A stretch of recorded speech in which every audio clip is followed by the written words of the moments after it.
श्री गणेशाय नमः। आज की इस वीडियो में आप सुनिए शनिवार व्रत की कथा।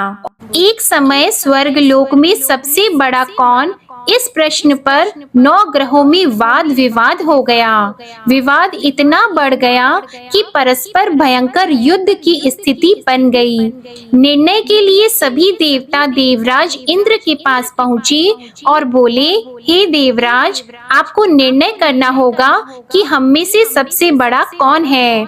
देवताओं का प्रश्न सुनकर देवराज इंद्र उलझन में पड़ गए। इंद्र बोले, मैं इस प्रश्न का उत्तर देने में असमर्थ हूँ। हम सभी पृथ्वी लोक में उज्जैनी नगरी में राजा विक्रमादित्य के पास चलते हैं। देवराज इंद्र सहित सभी देवता उज्जैनी नगरी पहुँचे। महल में पहुंचकर सब देवताओं ने उनसे अपना प्रश्न पूछा तो राजा विक्रमादित्य भी कुछ देर के लिए परेशान हो उठे, क्योंकि सभी देवता अपनी अपनी शक्तियों के कारण महान थे।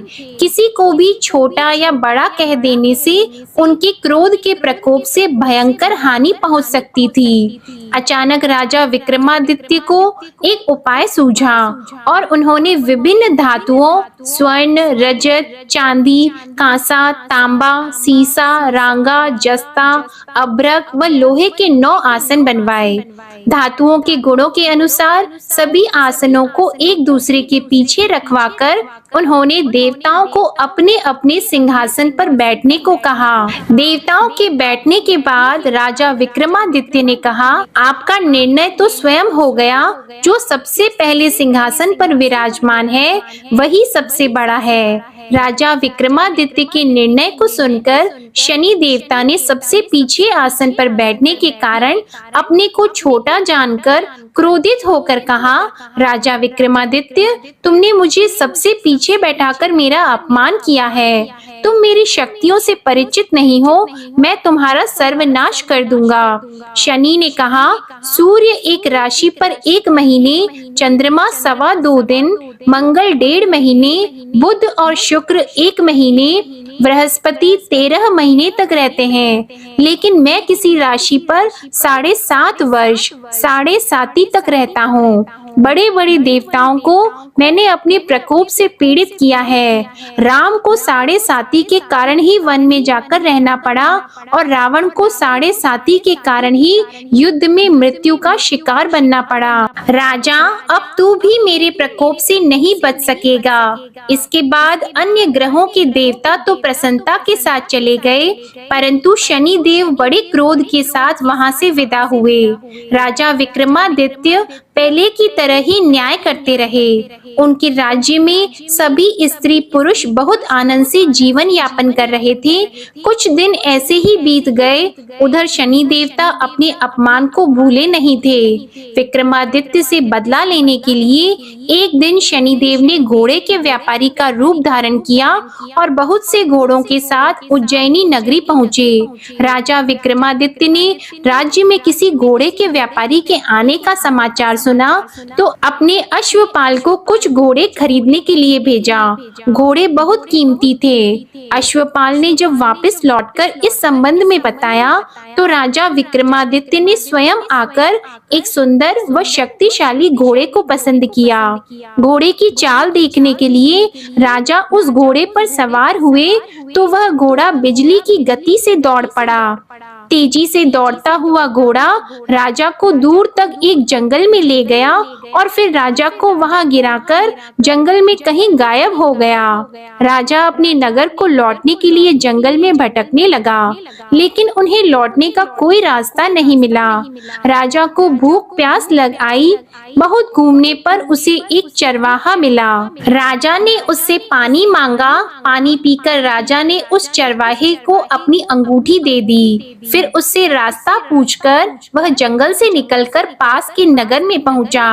राजा ने एक सेठ की दुकान पर बैठकर कुछ देर आराम किया। उस सेठ ने राजा से बातचीत की तो राजा ने उसे बताया कि मैं उज्जैनी नगरी से आया हूँ। राजा के कुछ देर दुकान पर बैठने से सेठ की बहुत बिक्री हुई। सेठ ने राजा को बहुत भाग्यवान समझा और खुश होकर उसे अपने घर भोजन के लिए ले गया। सेठ के घर में सोने का एक हार खूंटी पर लटका हुआ था। राजा को उस कमरे में छोड़कर सेठ कुछ देर के लिए बाहर गया। तभी एक आश्चर्यजनक घटना घटी। राजा के देखते देखते सोने के उस हार को खूंटी निगल गई। सेठ ने कमरे में लौटकर हार को गायब देखा तो चोरी का संदेह राजा पर ही किया, क्योंकि उस कमरे में राजा ही अकेला बैठा था। राजा ने अपने नौकरों से कहा कि इस परदेसी को रस्सियों से बांधकर नगर के राजा के पास ले चलो। राजा ने विक्रमादित्य से हार के बारे में पूछा तो उसने बताया कि उसके देखते ही देखते खूंटी ने हार को निगल लिया था। इस पर राजा ने क्रोधित होकर चोरी करने के अपराध में विक्रमादित्य के हाथ पांव काटने का आदेश दे दिया। राजा विक्रमादित्य के हाथ पांव काटकर उसे नगर की सड़क पर छोड़ दिया गया। कुछ दिन बाद एक तेली उसे उठाकर अपने घर ले गया और उसे अपने कोल्हू पर बैठा दिया। राजा आवाज देकर बैलों को हाँकता रहा। इस तरह तेली का बैल चलता रहा और राजा को भोजन मिलता रहा। शनि के प्रकोप की 7.5 पूरी होने पर वर्षा ऋतु प्रारंभ हुई। राजा विक्रमादित्य एक रात मेघ मल्हार गा रहा था कि तभी नगर के राजा की लड़की राजकुमारी मोहिनी रथ पर सवार होकर उस तेली के घर के पास से गुजरी। उसने मेघ मल्हार सुना तो उसे बहुत अच्छा लगा और दासी को भेजकर गाने वाले को बुला लाने को कहा। दासी ने लौटकर राजकुमारी को अपंग राजा के बारे में सब कुछ बता दिया। राजकुमारी उसके मेघ मल्हार से बहुत मोहित हुई, अतः उसने सब कुछ जानकर भी अपंग राजा से विवाह करने का निश्चय कर लिया।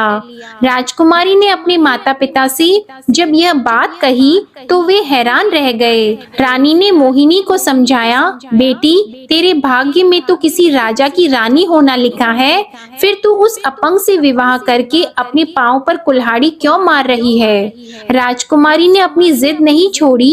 अपनी जिद पूरी कराने के लिए उसने भोजन करना छोड़ दिया और प्राण त्याग देने का निश्चय कर लिया। आखिर राजा रानी को विवश होकर अपंग विक्रमादित्य से राजकुमारी का विवाह करना पड़ा। विवाह के बाद राजा विक्रमादित्य और राजकुमारी तेली के घर में रहने लगे। उसी रात स्वप्न में शनि देव ने राजा से कहा, राजा तुमने मेरा प्रकोप देख लिया, मैंने तुम्हें अपने अपमान का दंड दिया है। राजा ने शनि देव से क्षमा करने को कहा और प्रार्थना की, हे शनि देव आपने जितना दुख मुझे दिया है अन्य किसी को न देना। शनि देव ने कुछ सोचकर कहा, राजा मैं तुम्हारी प्रार्थना स्वीकार करता हूँ। जो कोई स्त्री पुरुष मेरी पूजा करेगा, शनिवार को व्रत करके मेरी व्रत कथा सुनेगा, उस पर मेरी अनुकंपा बनी रहेगी।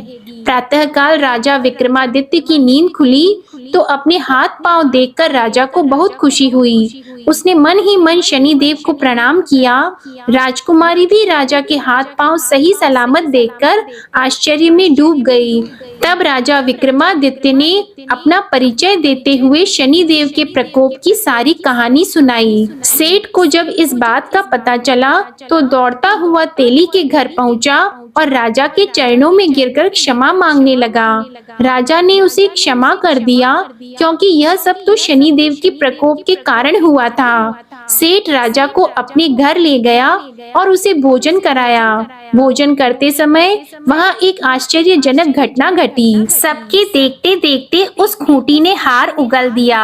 सेठ जी ने अपनी बेटी का विवाह भी राजा के साथ कर दिया और बहुत से स्वर्ण आभूषण धन आदि देकर राजा को विदा किया। राजा विक्रमादित्य राजकुमारी मोहिनी और सेठ की बेटी के साथ उज्जैनी पहुँचे तो नगरवासियों ने हर्ष से उनका स्वागत किया। अगले दिन राजा विक्रमादित्य ने पूरे राज्य में घोषणा कराई कि शनि देव सब देवों में सर्वश्रेष्ठ हैं। प्रत्येक स्त्री पुरुष शनिवार को उनका व्रत करें और व्रत कथा अवश्य सुने। राजा विक्रमादित्य की घोषणा से शनि देव बहुत प्रसन्न हुए। शनिवार का व्रत करने और व्रत कथा सुनने के कारण सभी लोगों की मनोकामनाएं शनि देव की अनुकंपा से पूरी होने लगी। सभी लोग आनंद पूर्वक रहने लगे। शनिवार व्रत कथा समाप्त।